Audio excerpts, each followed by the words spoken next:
Kita coba lihat bagaimana ulama dulu mencoba melatih jiwanya. Ini nggak kuat Pak, saya nggak kuat ngikutin ini. Saya cerita aja ya. Imam Sari Sakti 40 tahun menahan dirinya untuk tidak memakan atau mengkonsumsi sesuatu yang itu bersumber dari syahwatnya. 40 tahun Pak. Percaya karomah nggak? Percaya? Kalau ada orang zikirnya sudah istiqomah, tiba-tiba sejadahnya naik, percaya nggak? Percaya? Oke. Baru saya bacain Pak isinya. Kalau nggak percuma kita berceritain. Ya. Wa ruya rajulun jalisan fil hawa. Diperlihatkan satu waktu ada seseorang yang soleh, ketika dia berzikir sajadahnya naik. Jadi cerita sajadah naik bukan cerita 1001 malam doang. Aladin itu emang ada Pak kejadiannya, cuma bukan pakai om jin. Ya.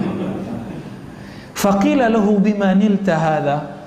Wahai Tuhan yang soleh, dengan amalan apa engkau bisa mendapatkan derajat sehingga kalau zikir badanmu langsung naik? Apa jawaban beliau? Taraktul hawa fakhara lil hawa. Mirip ya, taraktul hawa. Aku tinggalkan keinginan hawa nafsu, hawa. Fasakhara lil hawa. Lalu Allah kemudian menundukkan hawa. Hawa itu udara. Bisa melambung kayak avatar. Avatar Eng ya. Tuh pada nonton ya. Sama aja sama bocah-bocah ya. Ya emang begitu kita Pak. Kita terhibur dengan melihat yang sebenarnya imajinasi itu ada. Ya.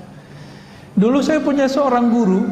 Guru saya ini tinggal di rumah mertuanya. Nggak kelihatan kerja.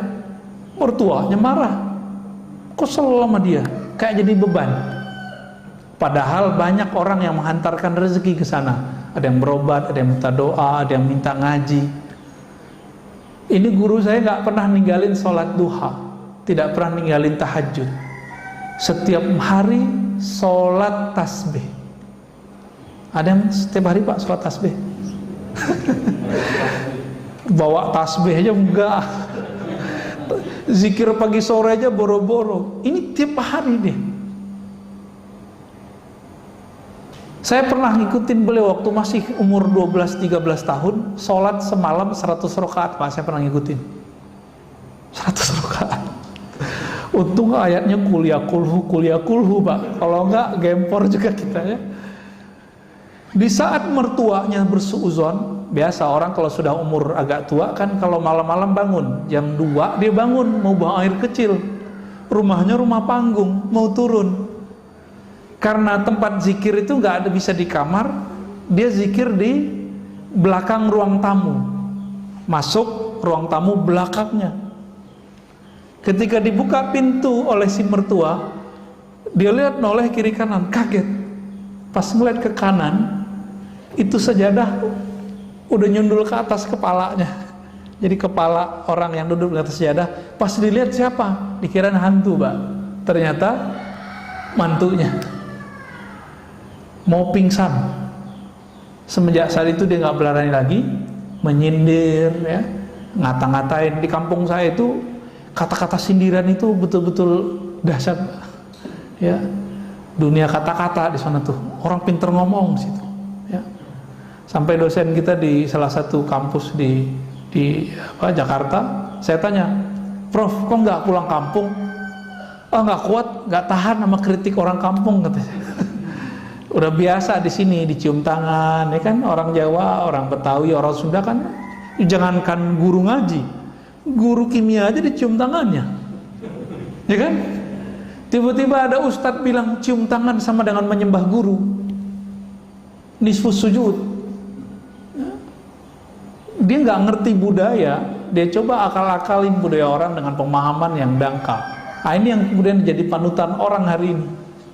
Nauzubillah min dzalik. Jadi ini kejadian Pak. Kejadian ada sejadah naik. Tinggal dia jalanin aja tuh sejadah sebenarnya. Ya.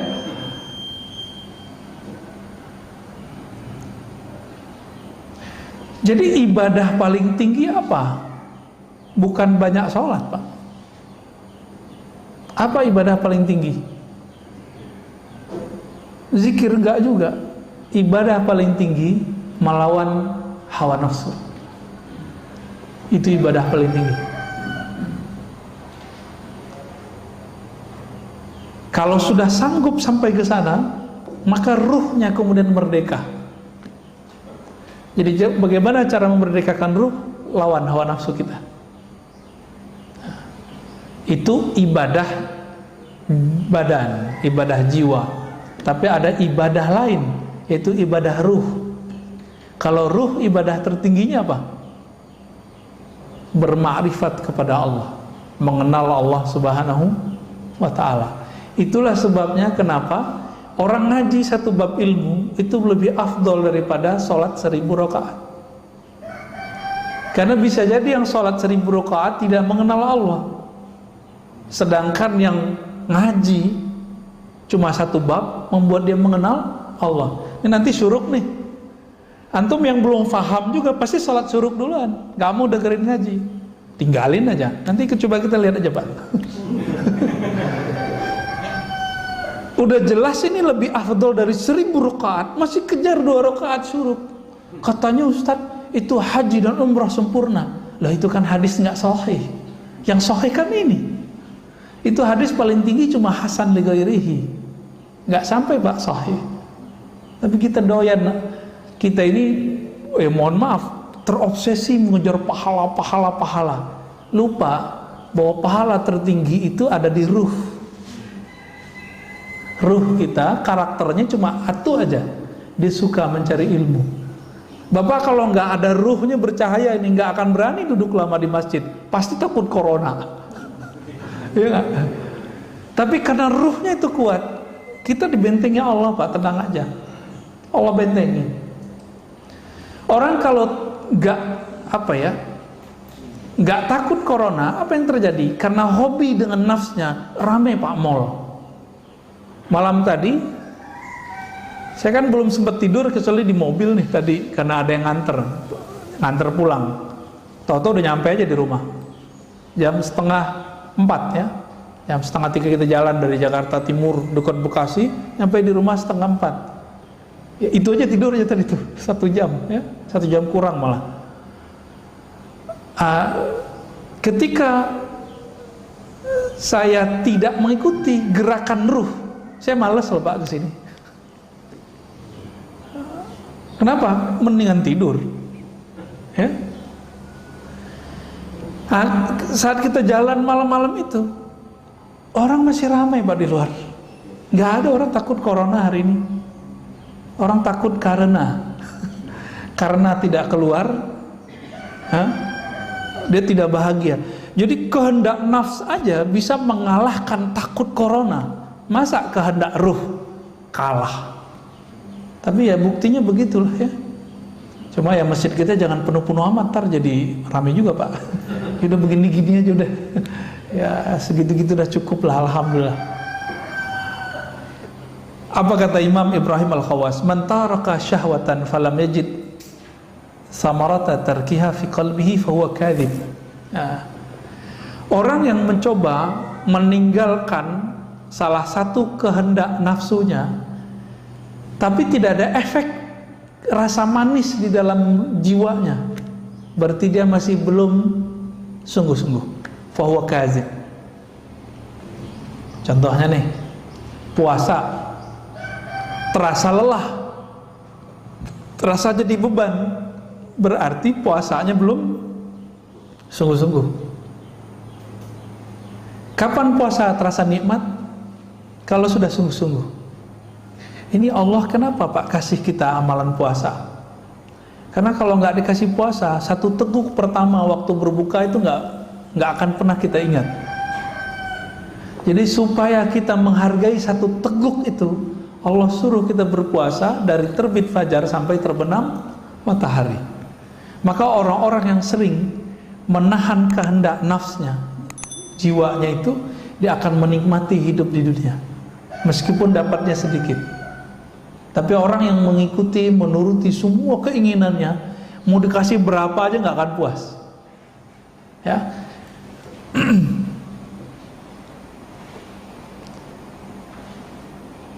Maka beliau mengatakan, ya, khalif nafsaka fi hawaha, maka berselisihilah dengan jiwamu sebagaimana dulu, ya, para nabi menyelisihi jiwanya. Jika tidak, maka seperti moyang kita, Nabi Adam itu tertarik mencicipi buah larangan itu kan karena Hawa, bukan Siti Hawa, ya. Hawa hak besar. Jadi nggak usah disalahkan Hawa. Itu memang Nabi Adamnya penasaran gitu.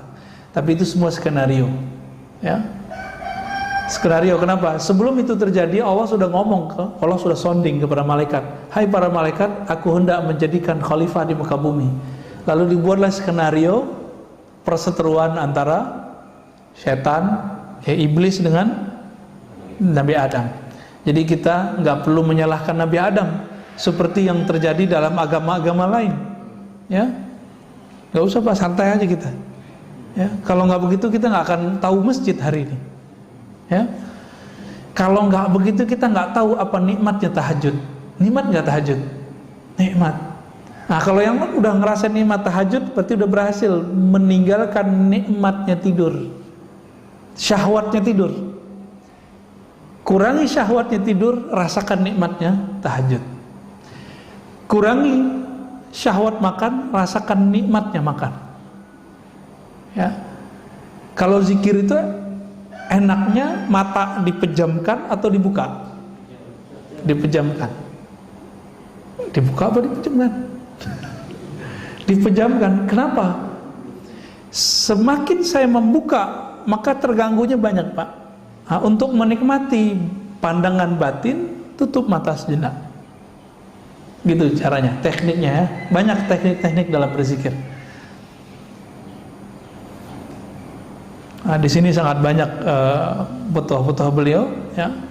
Dan beberapa sudah saya sebutkan tadi, dan beliau tutup dengan ayat ya ayyatuhan nafsul mutmainnah. Surat apa itu? Surah Al-Fajr bagian akhir. Wahai jiwa yang tenang, irji'i ila rabbiki radiyatan mardiyah. Langsung dapat undangan dari Allah. Pulanglah kamu ke sisi Rabbmu dengan rasa ridho dan diridhoi meskipun masih di dunia.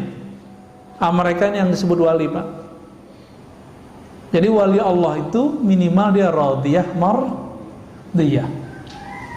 Fadkhuli fi ibadi. Lalu masuklah kamu ke dalam daftar hamba-hambaku. Maka wali-wali itu dia didaftarkan namanya di langit, ya. Itulah sebabnya wali-wali itu nggak pernah kesepian walaupun terlihat sendiri, ya. Wadkhuli jannati, masuklah ke dalam surgaku, ya. Cuma kan Nabi mengatakan Allah Ta'ala menciptakan neraka, surga. Lalu Jibril disuruh melihat surga dan neraka. Lalu Allah bertanya basa-basi, Jibril, menurutmu surga gimana? Apa kata Jibril? Hadis ini sahih, ada di riwayat Imam Nasai. Ya Rob, seandainya orang tahu apa isi surga, maka tidak ada yang akan lari darinya, pasti mengejar surga. Ditanya lagi, kalau neraka gimana? Maka pergi dia ngeliat neraka, balik. Ya Rob, seandainya orang tahu isi neraka, maka tidak akan ada yang berani mendekatinya. Lalu Allah ciptakan pada surga dikelilingi dengan hal-hal yang tidak disukai oleh jiwa kita, nafs kita, disebut makarih. Wa huffatil jannatu bil makarih. Maka surga Allah balut dengan hal-hal yang tidak disukai oleh hawa nafsu. Wa huffatin naru bisyahawat. Lalu Allah balut, Allah hiasi neraka itu dengan syahwat-syahwat, keinginan-keinginan rendahan. Lalu Allah tanya lagi Jibril, apa kata Jibril? Ya Rob, kalau begini balutan surga, mungkin gak ada yang sanggup memasukinya. Ngelihat langsung pergi. Dilihat lagi neraka, apa kata Jibril? Ya Rob, kalau begini nggak akan ada yang selamat. Tuh bahaya nggak Pak? Jadi kalau bukanlah karena rahmat Allah pada diri kita, kita nggak selamat. Jadi walaupun kita sekarang taat atau apapun, jangan pernah merasa diri kita yang taat. Semuanya rahmat dari Allah. Bisa keluar dari maksiat itu karena rahmat bukan? Atau karena kita hebat? Saya yakin bukan karena kita hebat, Pak. Sehebat-hebat orang, sehebat-hebat Barsiso. Barsiso itu tadi sama. Itu zikir ngawang deh. Karena saking terkenalnya si Barsiso ini, maka datanglah banyak jamaah. Udah nggak muat kata Barsiso, ente duduk di atas. Dulu belum ada lantai 2. Di atas itu maksudnya apa? Berlapis-lapis, Pak. 1, 2, 3 sampai kemudian ke bagian yang tinggi. Apakah dia waliullah? Belum tentu. Kenapa? Karena dia merasa begitu, merasa taat dengan riyadhahnya, latihan-latihan dirinya, maka dia tidak jadi kekasih Allah. Kalau dia kekasih Allah, pasti Allah selamatkan ketika maksiat. Terjebak maksiat nggak Barsiso? Terjebak. Kita ini kan tidak ada yang terjamin nanti nggak maksiat, benar kan? Maka mintalah rahmat Allah. Maka Nabi berdoa, nih silakan diamalkan doa ini Pak. Allahumma rahamni bitarkil ma'asi. Ya Allah, rahmati aku, sayangi aku dengan meninggalkan maksiat. Setiap hari sekali aja baca doa ini. Allahumma irhamni bitarkil ma'asi. Kalau bukan karena rahmat Allah, kita nggak sanggup meninggalkan maksiat. Berarti bisa taat karena rahmat Allah juga. Inilah hakikat kalam Nabi. Tidaklah masuk surga seorang kamu kecuali dengan rahmat Allah. Ya. Alhamdulillah Rabbil Alamin. Kira-kira itu Bapak Surmakan Allah kajian kita. Ada yang mau didiskusikan?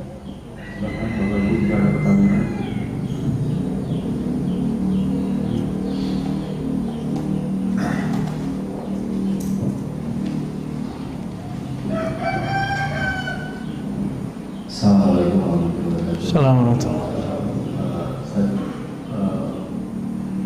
Kan ada istilah yang tahu wali itu adalah biasanya wali. Nah, terutama sekarang di daerah digitalisasi dengan informasi ini, selalu wali sebenarnya interpretasi kewaliannya. Itu yang seperti kedua, pendapat Ustaz tentang Habib Syekh itu. Ya, ini pertanyaannya berat ini ya. Wali tidak mengetahui kecuali wali. Ini kita bagi dulu Pak. Jadi wali itu boleh dibagi 3 dalam hal dikenal atau tidak dikenal. Pertama, paling rendah, wali yang dia tidak tahu kalau dirinya wali. Inilah perdebatan Imam Ibnu Furaq dengan Kusyairi, muridnya. Muridnya ternyata lebih tinggi daripada dia, karena muridnya bertasawuf. Karena untuk mencapai mukhalafatun nas itu butuh seorang guru. Imam Kusyairi punya mentor, guru, mursyid yang membantu dia untuk melatih jiwanya. Gitu. Ibnu Furaq ngotot, wali gak tahu dirinya wali. Itu maksudnya dia sendiri. Dia gak tahu kalau dirinya adalah seorang wali. Kusyairi ngotot, bukan wahai Tuan Guru, wali tahu dirinya wali. Itu dirinya sendiri juga. Ya. Masya Allah canggih amat di print segala ya. Baik. Yang kedua, wali yang sesama wali saling mengetahui. Itu yang antum tanyain tadi. Jadi sesama wali tahu, sesama jawara tahu ini jawara ini bukan ya. Sesama ahli keilmuan mengerti orang yang diajak ngomong ini ahli ilmu gitu. Maka wali juga sama. Wali ini kan ukurannya bukan pada penampilan, tapi pada ma'rifatullah. Dia kenal Allah seberapa. Karena wali itu diartikan kekasih Allah. ya kalau bahasa ininya pacarnya Allah, kita kira begitulah. Tapi kan Allah nggak pacaran, Pak. Ini bahasa biar mudah aja ya. Orang kalau udah sayang dengan sesuatu, dia akan mengenal seluk-beluknya. Si wali itu sangat mengenal nama dan sifat Allah dan seluk-beluk seputar nama dan sifat Allah. Maka disebutlah dia wali. Jadi bukan karena keramat, ya, bukan karena banyak jamaah, bukan karena air doanya mustajab, bukan. Tapi karena dia mengenal nama dan sifat Allah Subhanahu wa ta'ala. Dan yang ketiga, wali yang dirinya tahu dia wali, tapi di luar sana tidak ada yang tahu dirinya wali kecuali Allah. Disebut dengan rijalul ghaib. Rijalul ghaib, udah rijal ghaib dia. Nah, wali-wali ini kalau ketahuan dia minta mati. Jadi kalau ada wali itu baru muncul mati, yaitu mungkin dia rijalul ghaib kali. Ya. Biasanya rijalul ghaib ini gak punya murid, gak ada muridnya, Pak. Ya, urusan kolbunya dengan Allah Subhanahu wa ta'ala. Nah, bagaimana dengan ekspos kewalian hari ini? Gak ada ekspos kewalian, ya, ya gak ada. Kalau ada orang ekspos wali, ya wali murid kali ya. Yang ada itu orang mengekspos keramat, mengekspos gaya-gaya kewalian. Bukan, wali gimana mau eksposnya? Wali itu urusan hamba dengan Allah. Maka eksposnya hanya bisa kepada orang-orang yang mengenal Allah. Emang di YouTube siapa yang mengerti ini wali nggak wali? Yang nonton YouTube macam-macam, ya. Mau ada 1000 orang bilang, oh kita ini wali. Kalau Allah bilang enggak masuk. Walaupun ada 1 miliar orang tidak mengatakan kita wali, tapi Allah bilang kamu waliku, jadi wali, Pak. Jadi itu bukan urusan jamaah. Dan wali tidak pernah diangkat oleh jamaah, Pak. Kecuali wali murid, ya. Wali kelas, itu SK-nya dari kepala sekolah tuh. Wali kota, ya. Wali apa lagi, Pak? Wali santri, sama ya. Wali nikah, wah asik juga tuh. Baik. Bagaimana dengan Habib Syekhon ya? Habib Syekhon itu, jadi teman-teman, wali ini ada yang mencapai kewaliannya dengan cara suluk, thoriqah. Berlatih, Allah angkat. Ini suluk namanya. Nah, orang begini biasanya jadi kiai mursyid. Tidak semua mursyid wali loh, Pak, ya. Kalau Habib Syekhon itu masuknya ke majzub. Nah, itu thoriqah kedua. Jadi diangkat jadi wali karena Allah yang mengambilnya. Jadi dia ditarik, maka disebut majzub. Nyampe di Jawa majdub. Ya, yang benar majzub, ya, pakai za. Ditarik oleh Allah. Nah, orang-orang majzub ini setiap saat Allah memandang kalbunya dengan cinta. Dan orang ini kalau sudah begitu, maka muncullah kegirangan di kalbunya. Di saat itulah terjadi keanehan-keanehan. Tergantung nanti karakter nafsiyahnya gimana dulu. Barangkali Habib Syekhon masuk sana. Jadi jangan antum bilang beliau Habib gila, jangan. Itu buruk adab tuh. Yang bilang dia gila, saya khawatir ntar keturunannya ada yang gila.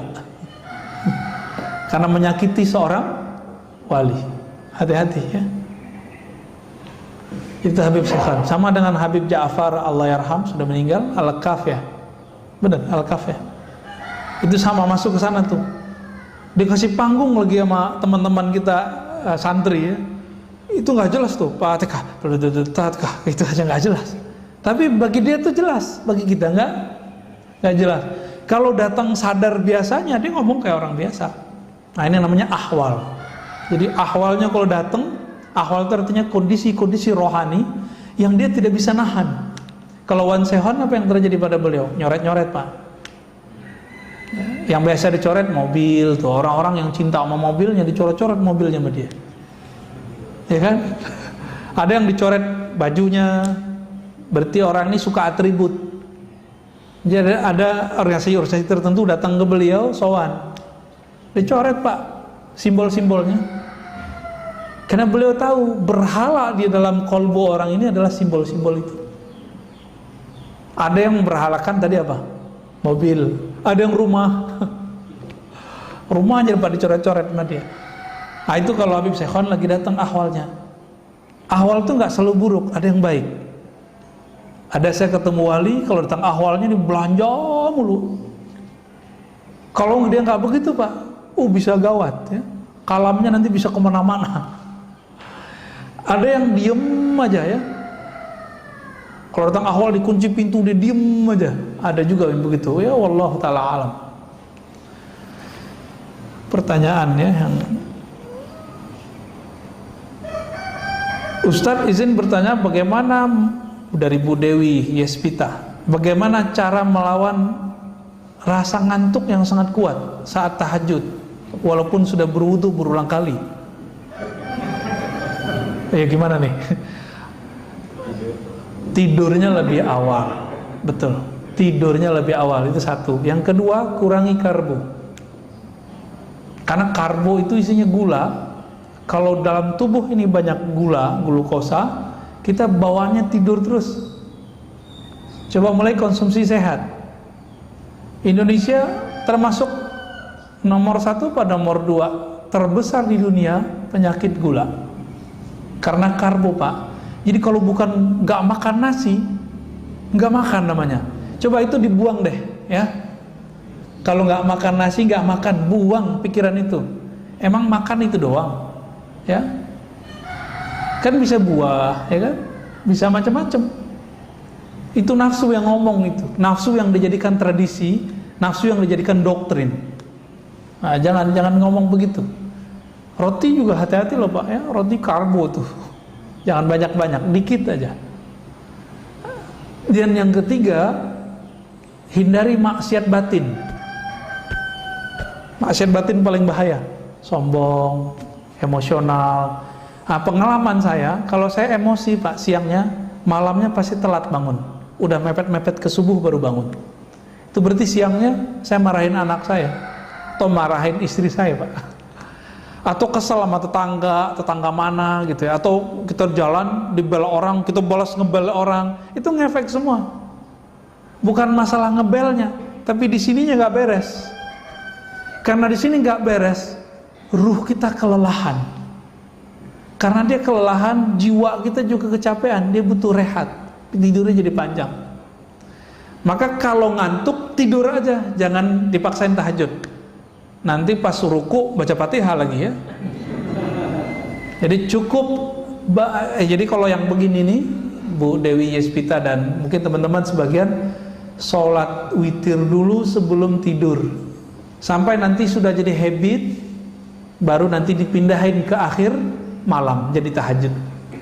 Ya, agama kita nggak saklek kok, fleksibel.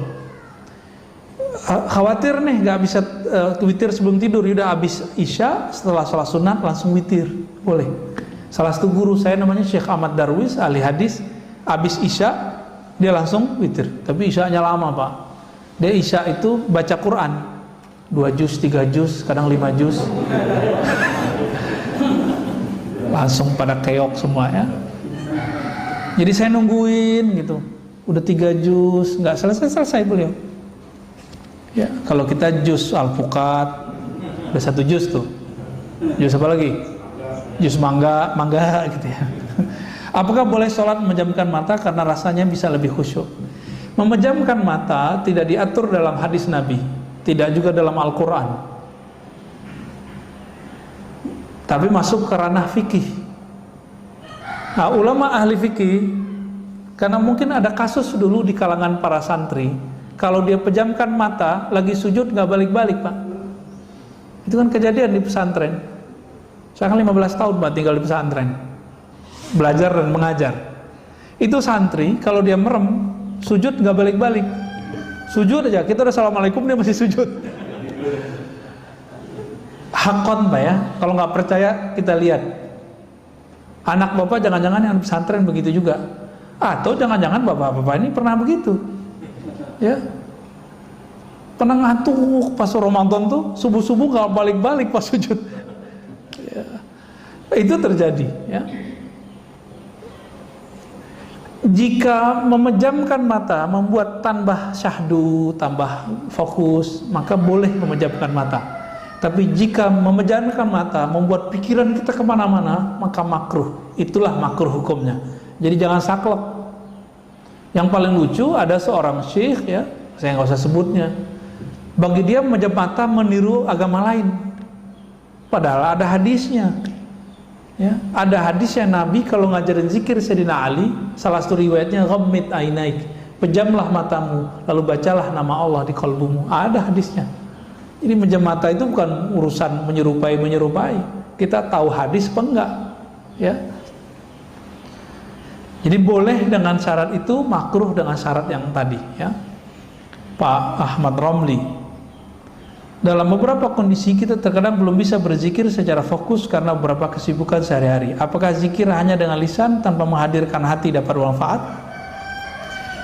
Ya, orang sholat nggak khusyuk lebih afdol daripada nggak sholat. Enggak. Sepakat? Ada yang nggak sepakat? Orang zikir masih melayang-layang itu lebih utama daripada nggak zikir.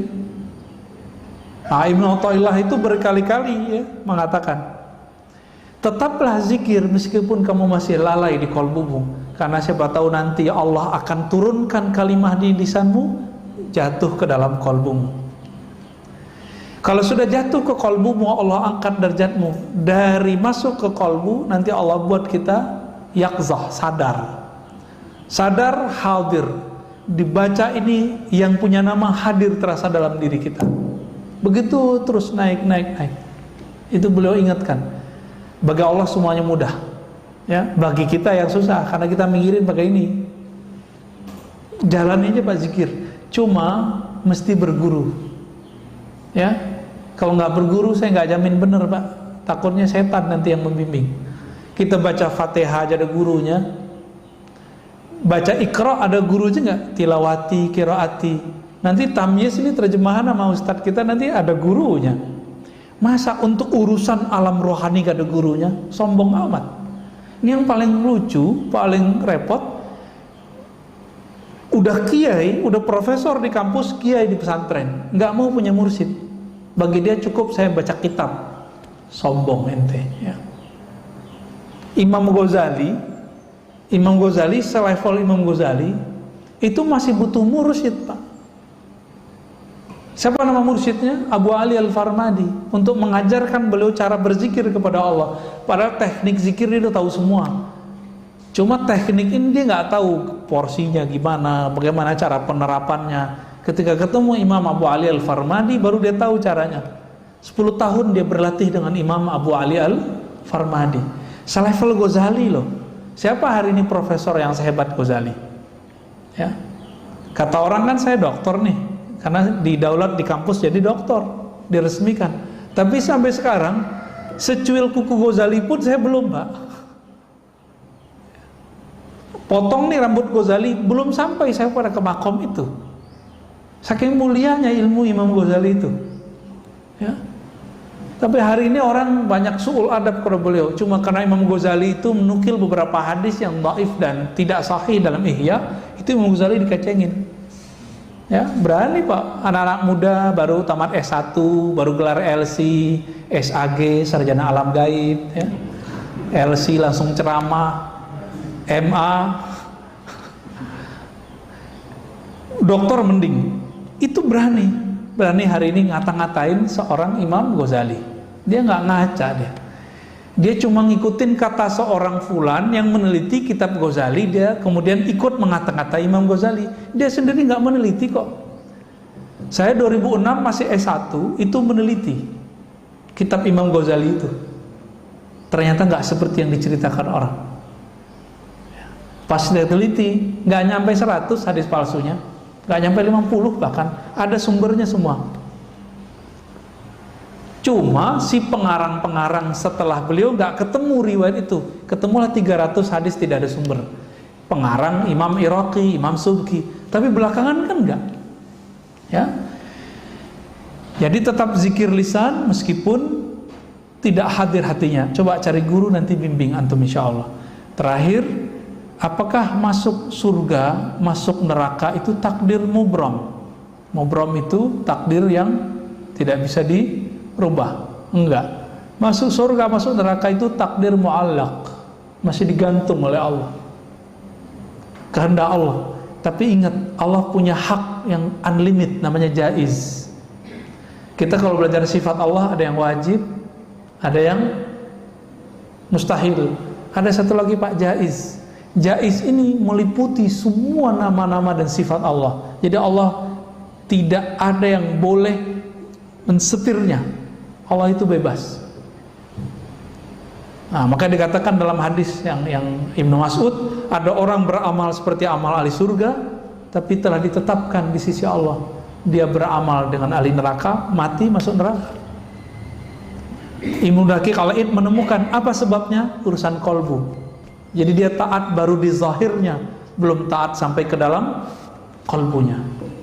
Nah, kita meminta kepada Allah, semoga kita yang hadir pagi ini, yang mengikuti kajian ini, baik dekat ataupun jauh, termasuk orang-orang yang mampu mengendalikan hawa nafsu kita dan mendapatkan rahmat dari Allah. Pendosakah kita, taatkah kita? Semoga rahmat itu selalu bersamai. Amin ya rabbal alamin. Wa sallallahu ala nabiyina Muhammad, subhanakallahumma wa bihamdika, asyhadu an la ilaha illa anta, astaghfiruka wa atubu ilaik. Wa sallallahu ala nabiyina Muhammad walhamdulillahi rabbil alamin.